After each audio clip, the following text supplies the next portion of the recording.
Bonjour tout le monde, je suis Lachel Mazouz, je suis professeur à l'École nationale d'administration publique et j'ai le plaisir d'accueillir dans le cercle du ROC, qui est le regroupement des universitaires algériennes du Canada, le professeur Omar Aktouf.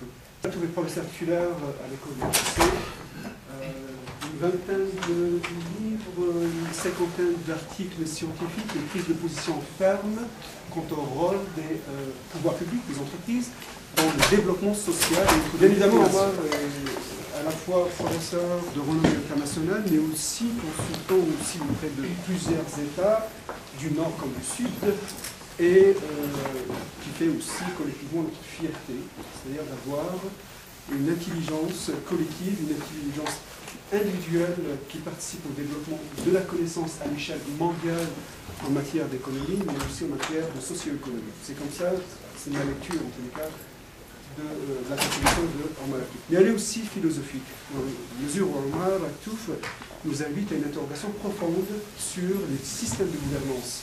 Aujourd'hui, nous avons le plaisir de l'accueillir en l'invitant à se prononcer sur une actualité. Il y a 3 mois de cela que nous avons programmé cette intervention. Merci, Lachel. Salam alaikum.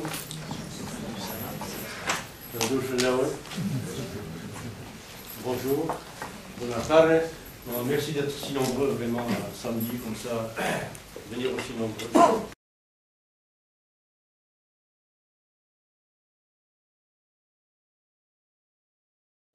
Donc, j'essaie de répondre le plus possible au thème qui m'a été demandé, perspective de développement en contexte de crise, et quelles suggestions pour ce constat de l'Algérie. Mais bien entendu, perspective au modèle de développement économique. L'économie ne peut absolument pas être séparée du social, elle ne peut pas être séparée de l'historique, elle ne peut pas être séparée du politique. Toute économie est une politique, toute politique est une économie. Si le politique s'occupe d'autre chose que d'économie, moi je me demande de quoi il s'occupe. Quand vous entendez les politiciens parler, de quoi ils parlent? Inflation, croissance, crise, tout leur discours n'est qu'économie. Alors cette séparation entre politique et économique est une séparation extrêmement artificielle, donc je ne la fais pas. Alors, première chose, le sommet dont on va parler, la notion de développement, notion de crise, contexte algérien actuel, choix du modèle de type US et ses conséquences. Bon, personne ne l'ignore. La majorité de la planète, dont l'Algérie, a choisi, on lui a fait choisir le modèle de type américain. Alors, quelles en sont les conséquences? Est-ce qu'il y a d'autres modèles? Oui, on va le voir. Modèle alternatif, le capitalisme industriel entrepreneurial, par exemple, les pays d'Asie du Sud-Est et de Scandinavie, dont Sarkozy parlait au début de la crise, mais depuis 1 an, il n'en parle plus. Il a dû être remis à sa place par les banquiers. Et enfin, la notion de développement autocentré, le consensus de Pékin, comment font les pays qu'on appelle le CRIB, les pays émergents, la Chine, la Russie, l'Inde, le Brésil.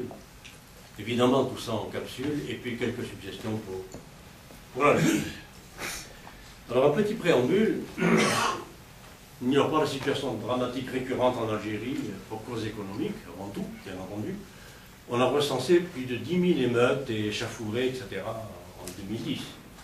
Donc, c'est-à-dire qu'on ne sait pas tout ce qui se passe en Algérie. On n'a pas toute l'information, on l'a de temps en temps par bribes, mais j'ai vu ça dans plusieurs sources différentes. Il y a des sources qui recensent jusqu'à 12 000, pratiquement 12 000 échauffourées, émeutes, etc. Enfin, manifestations violentes, ou assez violentes à travers l'Algérie pour une raison ou une autre. Donc c'est endémique et ça ne cesse pas, et puis on le voit ces jours-ci. Résultat de décennies, je n'hésite pas à le dire. De toute façon, je l'ai écrit un certain nombre d'années, sous différentes formes, livres, articles, etc. D'incurie politique et économique et de confusion à diverses étapes de notre pays. On se souvient par exemple de l'affaire Khalifa, où on confond l'éclosion de classes de quelques nouveaux riches avec le développement économique, ce qui n'a rien à voir. Je ne dis pas que tous les riches d'Algérie sont des bandits ou des, etc. Il y a peut-être des exceptions. Mais je dis qu'une classe de nouveaux riches ne fait pas le développement d'un pays. Ça n'a rien à voir. Bon, ça peut même être le contraire. Mais qu'on comprenne bien, s'il vous plaît. Je n'ai rien contre les riches, je n'ai rien contre la richesse, je n'ai rien contre l'enrichissement. Ça va? Personnellement, ce n'est pas mon but premier dans la vie. C'est autre chose. Si vous voulez savoir, mon objectif premier dans la vie, c'est d'éviter de mourir idiot. Travailler dur, tous les jours, gros travail. Donc ça ne me laisse pas le temps de m'enrichir. Et ceux qui s'enrichissent, ils y donnent, il n'y a aucun problème. Mais j'ai beaucoup de problèmes avec l'enrichissement et la richesse imbécile, idiote. La richesse qui se fait en polluant, en détruisant le territoire national est une richesse idiote.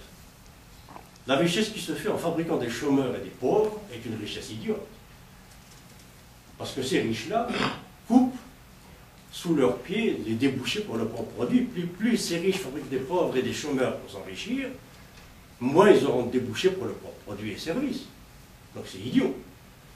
S'enrichir en fabriquant donc de l'inculture, de la déséducation, de la dégradation des conditions morales